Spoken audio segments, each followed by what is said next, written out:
Tonight on 2020, a Barbara Walters exclusive. If you were in the White House right now, what would you be saying? I would say we're going to bomb the hell out of them. Bing, bing, bong. Sit down. Reality star bully. You're fired. You're fired. Or a candidate who could really win. I'm a rich guy, but I have this great relationship with the working people of this country. You have offended women, Latinos, They're not sending their best. veterans. He's a war hero because he was captured. You've been called crass, bigoted, obnoxious. And his wife Melania, missing on the campaign trail, but speaking up for the first time tonight. Your husband has come under fire for making disparaging remarks about women. Did he make a derogatory comment about her looks? Women all over this country heard very clearly what Mr. Trump said. Does this bother you? He treats everybody the same. The first lady of the Trump empire. But could she be the country's first lady? I don't know how to put this, but your image, looking the way you do, is that a liability for your husband? Plus, the Trump children. Who is his favorite? And for the first time on TV, all his grandchildren. Hi, sweetheart. The softer side of the Donald you've never seen. Tonight, he's got all the real estate he needs. But what about this real estate? The White House. For many, the White House is a step up. I am looking around this room. The White House might be a step down. Could this be your next first family? Meet the Trumps. Good evening, I'm Barbara Walters, and tonight, the Donald Trump you have really, maybe never seen before. Not blustering on the campaign trail, but intimate, at home. A family portrait with his wife Melania in her first sit-down interview since her husband announced his candidacy. Plus, his children and even his grandchildren. So, here is the inside look at the man who is hoping to hear "you are hired" instead of his signature, "you're fired." You're right. You're right. For years, Donald Trump's life was the stuff that tabloid dreams are made of. What a great honor it must be for you to honor me tonight. The brash billionaire was a real estate mogul, married to 3 glamorous women. Right down here, A best-selling author who made cameo appearances in movies, Down the hall and to the left. on television, You want another 50 grand? I cut the grass for you every Saturday. Hey, even commercials. Pay yourself. Most recently, he reinvented himself as the host of a reality show, The Apprentice. You're fired. Not the typical resume of a man who aspires to be president. What made you start running? Did you have a dream? Did you get up and say, you know what, president? The time I really thought about it was last time when Mitt Romney ran. And he ran, and I decided not to do it. And I had a lot of obligations. I was signed a contract with The Apprentice, and I had a lot of buildings under construction. I was doing a lot of things. It was sort of difficult to do it then. Now I'm in perfect, it's perfect. Although I gave up 2 seasons of The Apprentice. NBC signed me. I know, but it's still, you know what?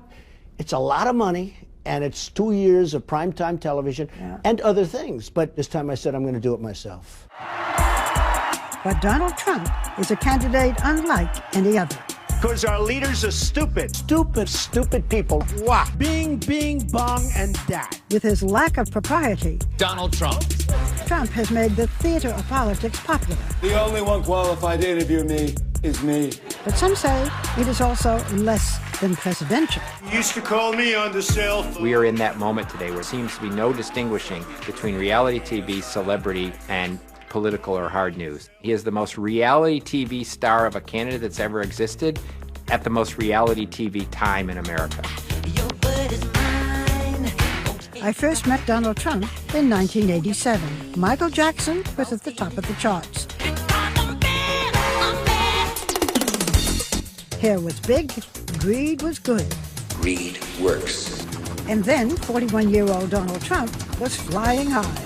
When you look at that wonderful skyline, do you say, I own that?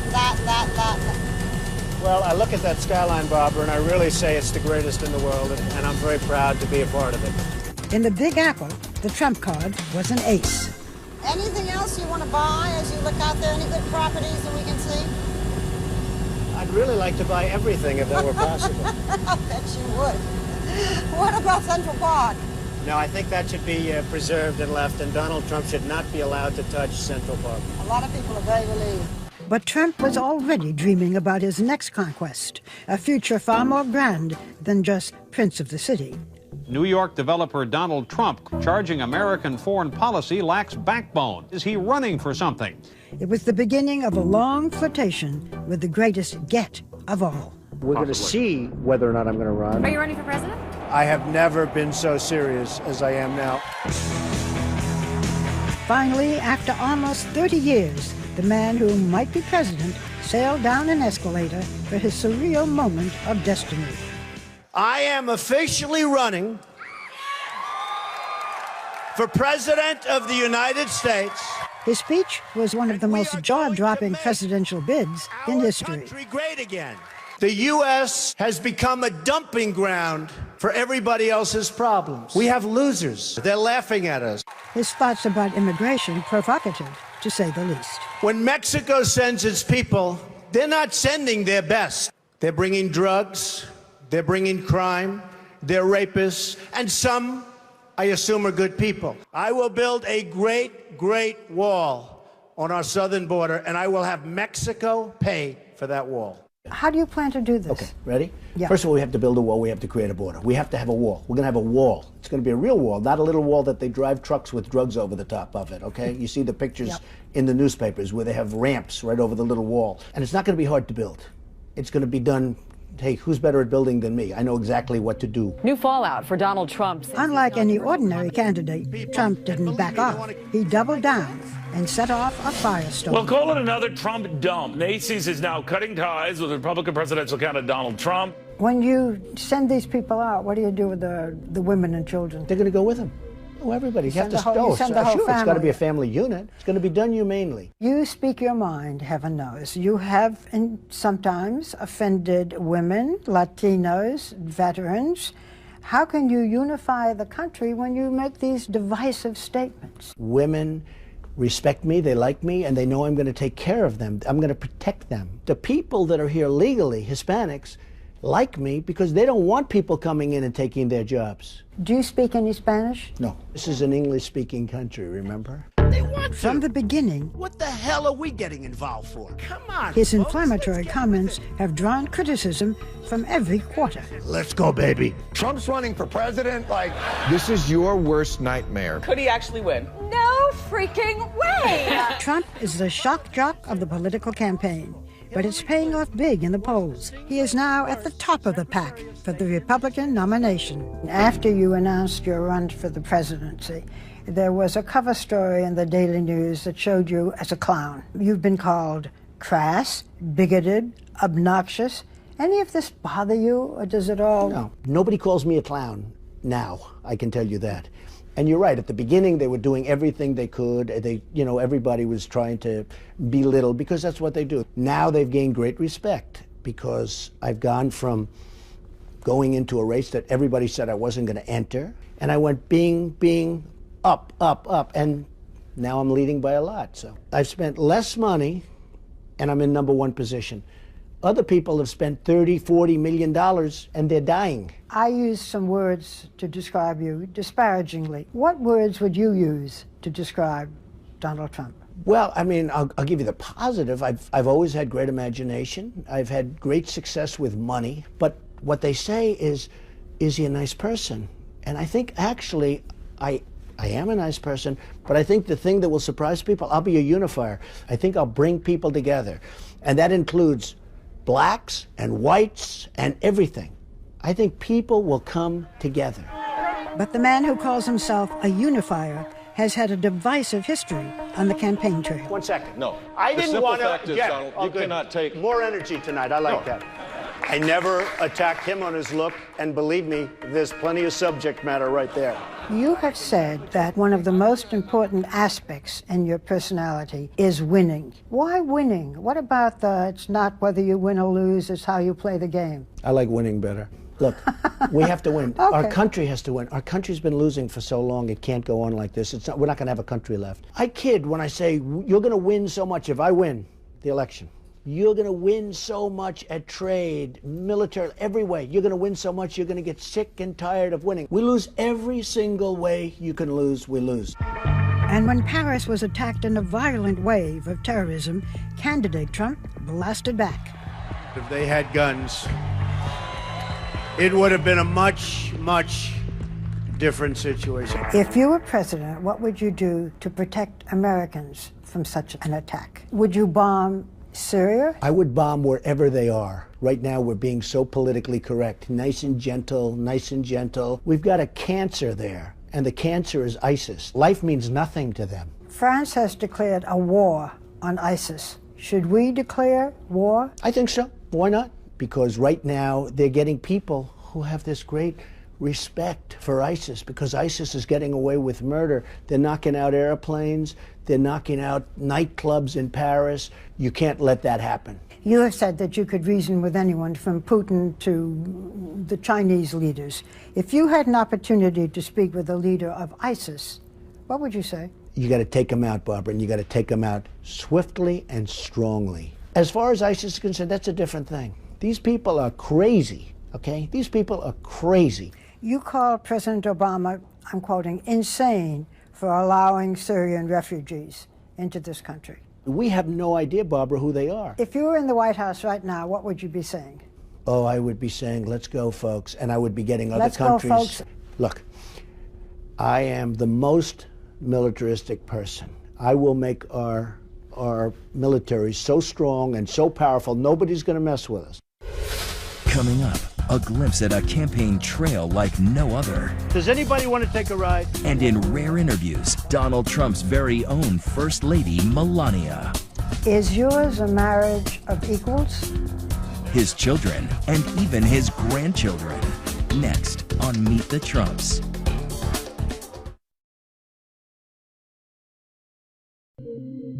Donald Trump has always set the gold standard, literally, for life at the top. His $100 million tri-level penthouse is inspired by Versailles, with a palatial living room, imported crystal chandeliers, hand-painted ceilings trimmed in gold leaf.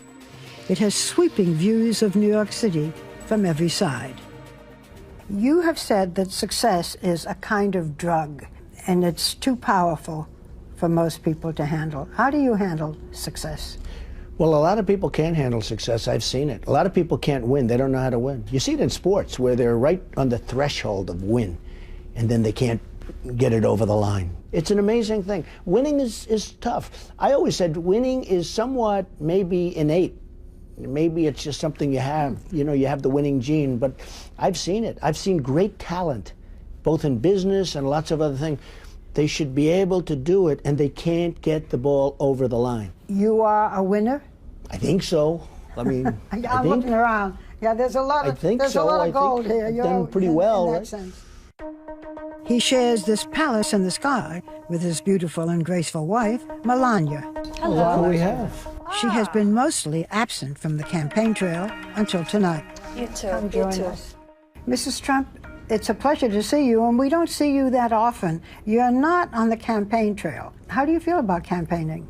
Well, it's my choice not to be there. I support my husband 100%, but we have a 9-year-old son together, Baron, and I'm raising him, and this is the age he needs a parent at home. Were you involved in the decision of your husband to become president? We discuss a lot, yes, and I encourage him, and I encourage him because I know what he will do and what he can do for America. He loves the American people, and he wants to help them. Melania and her husband met at a party in 1998, where she caught the eye of the flirtatious Donald Trump. He came up to you, you rebuffed him, yeah? What was your first impression of Donald Trump? Well, he was very charming, and we had a great sparkle. He came with a date, so he asked me for the number, and I said, I will not give you my number. So if you give me your numbers, I will I will call you. And he was known as kind of a ladies' man. And but we had we met a week later. And then it was okay? Yes, we had a great chemistry the first time. We've had great chemistry ever since. Before she was Melania Trump, she was Melania Knaus, born 45 years ago in a small industrial town in Slovenia when it was still part of Yugoslavia. Melania, a natural beauty, was also a bookworm. She went to university and was studying architecture when she was discovered by a major fashion photographer when she was just 17. Soon after, she left school and Slovenia for New York City.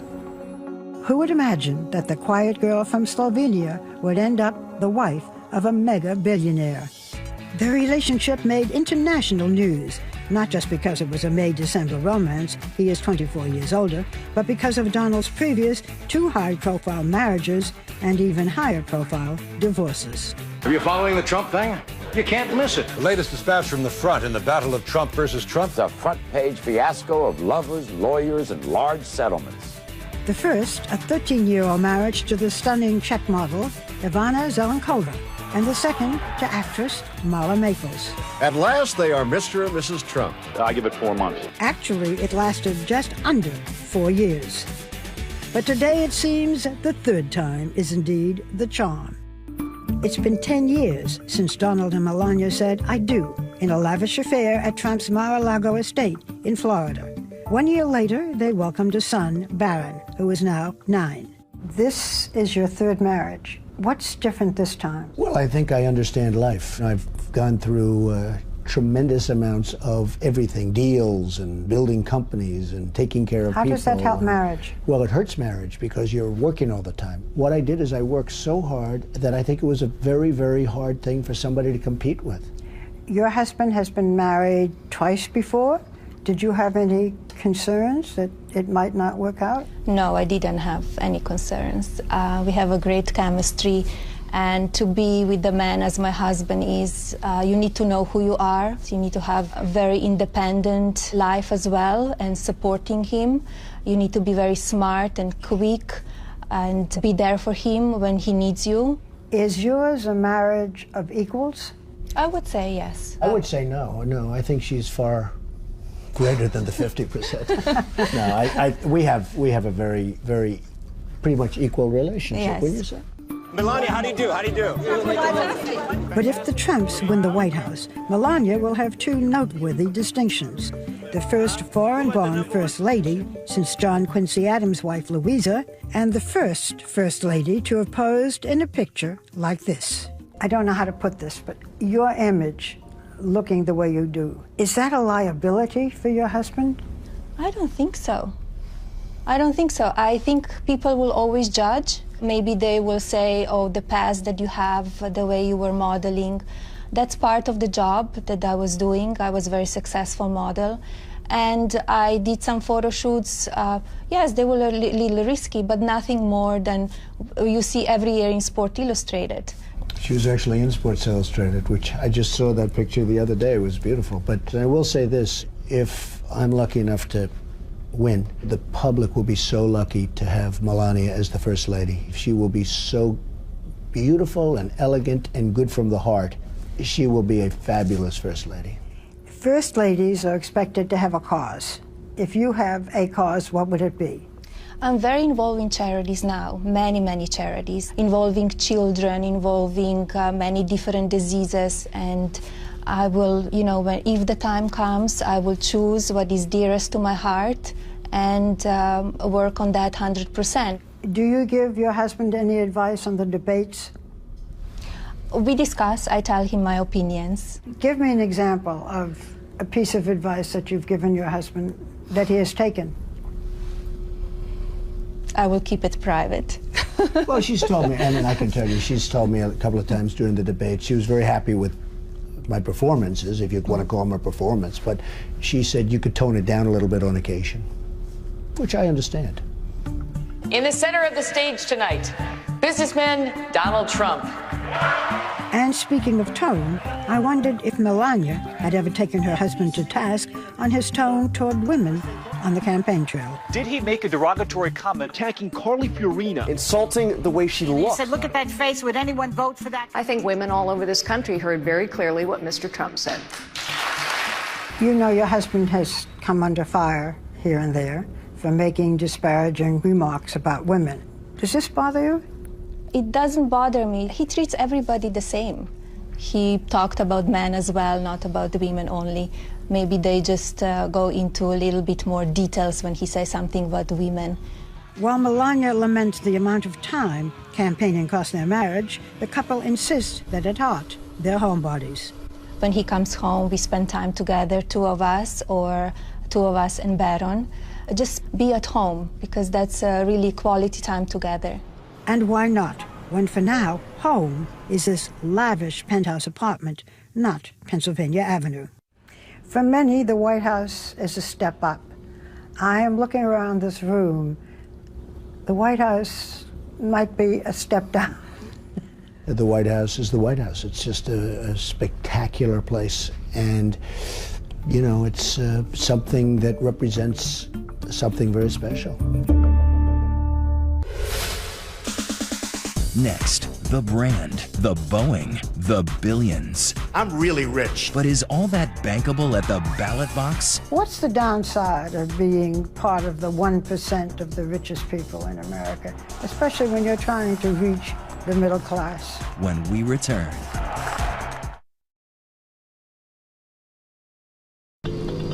Donald Trump allowed us rare behind-the-scenes access to his life on the campaign trail.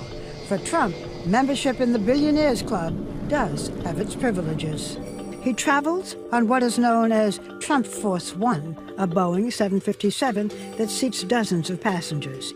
It has bedrooms, a theater system, and gold-plated fixtures in the bathroom and on the seatbelts. Monogrammed on the headrest is the Trump family crest. For Donald Trump, this is the only way to fly. They've never had anybody that owned a Boeing 757 before. It's a little bit of an unusual thing. Donald Trump, unlike most other candidates, is rich enough to bankroll his own campaign. I'm really rich, I'll show you that. He flaunts his wealth candidly. $8,737,540,000. You might think all his billions would alienate working-class voters, but Trump says it's really a plus. We don't want your help. I'm the only one that's self-funding. I'm not selling myself to special interests. But he does use his $7 million helicopter as a political sideshow. Does anybody want to take a ride? It made quite a splash at the Iowa State Fair. What amazes you most? His golf courses, his resorts, him himself. In a way, Donald Trump was born ready. The fourth of Fred and Mary Trump's 5 children, he grew up in the construction business. His father, a real estate tycoon, built middle and low-income housing. He always knew how to get what he wanted. His brother Robert was no match for his schemes, as he told me in our first interview. Robert had a set of blocks, and I had a set of blocks, and I asked Robert if I could have his blocks, and I built a beautiful, tall block building, and then I said I like it so much that I glued it together, and then Robert couldn't have his block. So I don't know. Somehow that story is a story that a lot of people have asked me about. I don't know. What do you think it says? Well, it says that just even at a young age, I wasn't so much different than I am now. That relentless desire to win made his name a modern synonym for success. If flaunting it was the game, Trump was the name. In the 80s, his fiery mix of hubris and vision caused him to win and lose fortunes. You gonna fight it to the bitter end? I always fight to the bitter end, don't I? But today, the Trump kingdom is an empire. From international hotels to golf courses, even a winery. The name Trump is such a brand for success that it has been licensed on an astonishing range of products. It's a great tasting vodka. Trump Model Management. What does this guy not have his name on? The reason my real estate is successful is they know if I put the name Trump on it, it's going to be the best. What's the downside of being part of the 1% of the richest people in America, especially when you're trying to reach the middle class? Well, there's a certain loneliness that you have, but that's made up when you have a great family. I have a great family, fantastic family. I have a wonderful wife. But the funny thing is, I'm a rich guy, but I have this great relationship with the working people of this country, and that's true. What vein do you think you have touched? The vein of people are tired of being led by leaders, if you call them leaders, that are virtually incompetent. I love you! Trump says he is a man of the people. Others say he's the P.T. Barnum of politics. Whatever the answer, he's been playing to crowds of thousands. Donald Trump speaks the truth. He's not a politician. He's not paid off. Well, he's so damn good looking. What do you think? His theme song is his message, and it has definitely hit a nerve. We're not gonna take it anymore. On this night, Trump owns the crowd. The number one value people are, interestingly, are looking for is authenticity. Is it real? Is it really real? He comes across, at times as a bully, but people will take a bully who's strong over somebody else they think is nice who's weak. We have people that are just so pathetic. Without question, we said no. Wrong. The bluntness of his shock and awe campaign Sit down. keeps pushing buttons and boundaries in every way. There's going to be change, but real change, not Obama change. You remember? The next president, Donald J. Trump. Trump is still the wild card in this election, a power broker, whether he wins or loses. If you lose the nomination, what next for Donald Trump? Look, you can lose the nomination, you can lose the election. What's next? I go back to what I was doing. I built a great company. Make America great again. But I think this is just a greater calling. I mean, this is the ultimate calling. President Trump! Thank you, everybody. When we come back, the Trump children, all grown up and unplugged. You have said, Ivanka, of your father, that he bred you to compete with each other. The kids on Trump guilt and who's their father's favorite. Next.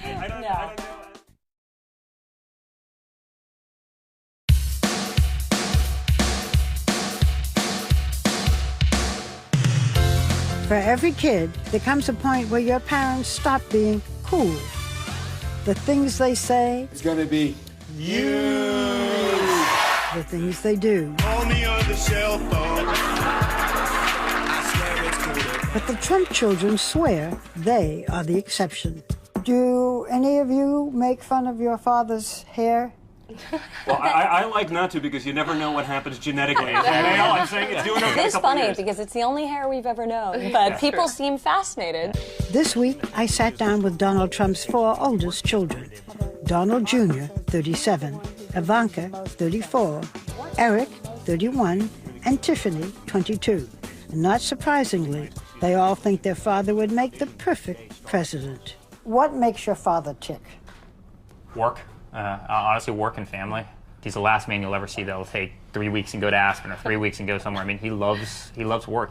I need a quick show of hands. Which one of you is most like your father? But in fairness, I think we're all like him in very different ways. You know, it's actually very scary. We can go to Thanksgiving, right, and we can all we'll sit there and pick answer the same question using the exact same words in the same sequence. Trumpisms. I relish those holiday meals because we can really sort of let loose. I mean, it is a show. I mean, in and of itself. I mean, it's funny and we have a good time making fun of each other and just having a blast. I first met Don Jr., Ivanka, and Eric, his children by his first wife, Ivana, in 2004. The subject was nepotism. Do you ever try to hide your name? I'd be lying if I said I didn't, especially when I was younger. There were times where it was just, you didn't want to have to deal with everyone making those assumptions, however ignorant they may be, that I'd always say, introduce myself as just Don or something like that, avoid the last name at all costs. Today, all 3 wear their last name as a badge of honor, working as executive vice presidents at the family business. Combine it with this. Now that adds value to that apartment. Tiffany, Trump's daughter by his second wife, Marla Maples, is a senior at her father's alma mater, the University of Pennsylvania, with plans to go to law school. Tiffany, people are meeting you today, many people for the first time. Yes. To grow up with the name Tiffany Trump, Yes. that's not easy. I think that it's all I know. I'm so happy to be Tiffany Trump. I'm so happy to be, in the family I'm in with my siblings and my father and my mother. Your father has said that he was not, I'm using his words, very present when you were growing up. I would challenge him on that because he was very available to us and accessible to us. Regardless of what he was doing, regardless of who he was meeting with, if we called, he took the phone. I mean, from when we were 6 years old, I'd call, he'd be negotiating with the CEO of a major bank or whatever it may be, and he would make them wait. He'd take the call from us. Our times together were learning, playing in his office. He would always sneak me down to get a candy bar, in the lobby. He found a way that was true to him to connect with us that maybe is a little less traditional. His work is his passion, and he found a way to share it with us. They say their father also taught them to respect the value of a dollar. He was the first to tell us how privileged we are, and with that privilege, how much responsibility we had to really sort of earn what we were so lucky to have been afforded since birth. Well, that's the right word, earn. I mean, he made us work. We were on construction sites and we were working, and at the end of the day you were tired and you earned minimum wage, and you take that money that you had and you go out and spend on something good. To say we weren't spoiled would be laughable. But we were spoiled with great education, great experiences. But we weren't the kids showing up to college with, a Ferrari. We always had to sort of earn whatever it is that we wanted, and that, I think, prevented us from doing a lot of the other things that you've seen as, downfalls perhaps in other children who have similar circumstances. And it seems the Donald Trump work ethic is in their DNA. You better do a good job or you're fired. And we refer to it as the Trump guilt. It's when we wake up on Saturday and we're not working. You have said, Ivanka, of your father, that he bred you to compete with each other. What do you compete over? I think we all have a very competitive spirit, and I think that can be harnessed in one of two ways. To our detriment, meaning that we're competitive in spite of ourselves, or for the positive, which means we push each other. Who is his favorite? I'm going with Ivanka. I'm going with Ivanka. Ivanka is perhaps the most well-known of the quartet. The former model-turned-fashion mogul has taken a page out of her father's business playbook, putting her name on everything from shoes to handbags, fragrance. She says she is proud to be following in her father's footsteps. Today, I have the honor of introducing a man who needs no introduction. How was it decided that you would be the one who would introduce your father as a presidential candidate? That's an excellent question, and I don't know actually how it was decided, but I was honored to do it, and I feel like I was standing there sort of representing our family. And she did an amazing job, by the way. She's a great messenger. She got such great poise. I think it also, the way Ivanka delivered the message was perfect, and I don't think any of us could have done better. And she absolutely has beauty over the two of us. So. Yes, there's definitely an element that, we ain't got that. They say they all are their father's biggest cheerleaders, supporting him at the debates and on social media. Has your father ever said anything on the campaign trail that made you cringe? Truthfully, no. No? He's not a big believer in PC culture where every statement you make you have to vet very carefully through thousands of people. But if people really break down what he's trying to say, there's no malice in there. He's just cutting through the nonsense and getting to the point and not wasting time. That's what he does. He's true to himself, and he speaks in a way that the average person can understand. I think that's refreshing for everyone. Well, you have been saying the most wonderful things about your father. You should be very pleased and proud. If there is one thing you could change about your father, what would it be? Listen, I don't think any of us would be sitting here glowing the way we are if we'd want to change aspects of his personality or who he is. I mean, something that's... I want him to eat healthier. There you go. I agree with that. I agree with that 100%. Sometimes I'll tell him, like, oh, you have to, slow down, but it's the only speed he knows. And I kind of love that about him. I'm not going to get one thing. I'd love the occasional, Saturday morning where I don't get the call at 5 o'clock, like, why aren't you in the office? It's like, come on, you had to do that? Sleep a little bit more? But he's an amazing guy, and I wouldn't change a thing about him. I mean, he really is a unique individual. There's no one else like him. Still ahead, the littlest Trumps. Hello. and Barbara asking the really up-close and personal questions. What do you dislike most about your appearance? On what occasions do you lie, not tell the truth? But what's the question he won't answer? Next. At the end of our interview, we turned from talking about Trump's candidacy to talking about the man. Who is he? What makes him tick? I asked him some questions often seen in Vanity Fair magazine. My fantasy when I was very young was to be a nightclub singer. Wow. Didn't happen. What was your fantasy when you were very young? To be a baseball player. I was a great baseball player. What position? First base, catcher, first base. But in those days, you got paid $2, right? And that's not for Donald Trump. I mean, no. But my other fantasy as I got older was to do movies. I wanted to be a movie maker. And I decided not to. I decided to go into the real estate business, but I wanted to make movies.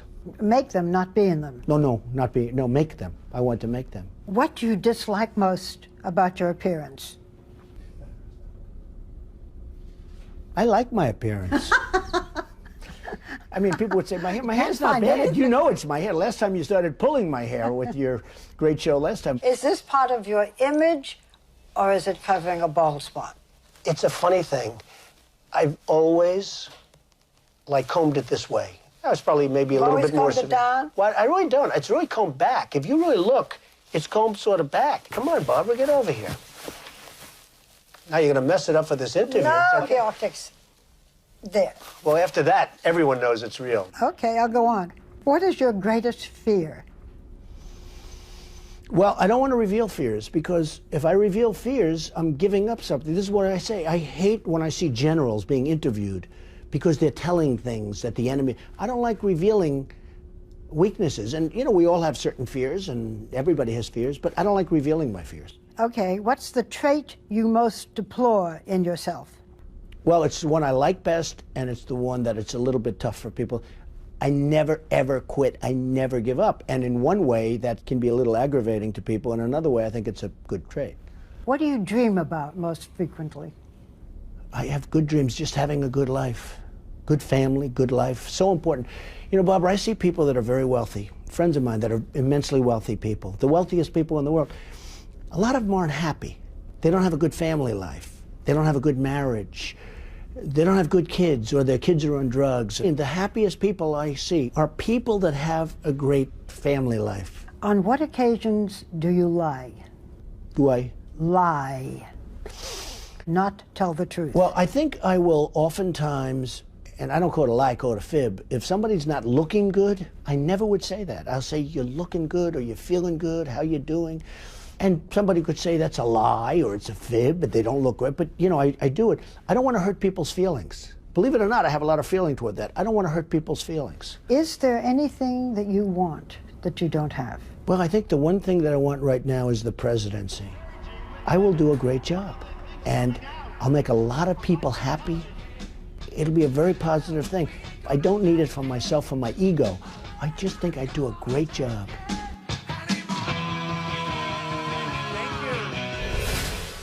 You've met the children. Now meet the grandchildren. Donald Trump kissing babies? Next.